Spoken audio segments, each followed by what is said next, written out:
не левичарска партија. Навистина човечкиот ресурс за нас е исто така драгоцен, како што е капиталниот ресурс кој што државата го создава. Посебно во време на недостаток на работна сила.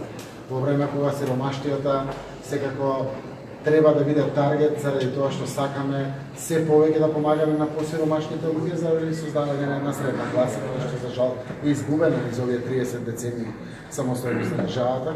Нашите политики преку ребаланс навистина се отсликуваат. Се отсликуваат прво во тоа што го јакнеме човечкиот капитал. Имаме мотивација за подигање на плати. Имаме социјални помошти кои што ги дигаме до 300%, детскиот додаток, социјалната државна пензија и слично, се дел од владината програма. Реално дори сега државата собра сили и капацитет да има финансиска можност без задолжување да ги имплементира сите овие мерки и тие се веќе законски решенија, тие веќе се реализираат дел од социјалните помошти.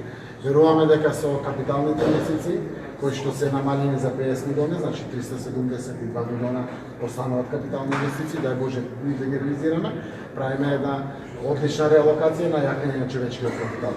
Затоа што подигањето на платите во јавната администрација не е доволно, ние ќе продолжиме понатаму. Мораме да ги дигнеме сите плати на граѓаните. Затоа зборуваме за таргет од 750.000 вработени во државата, од нив се 140.000 јавната администрација. Останатите 610.000 се граѓани кои што работат во приватниот сектор и тоа сакаме да го направиме. Навистина, финансиската ликвидност на буџетот тоа го возможува. Транспарентни сме во постапките, ги најавуваме неколку месеци.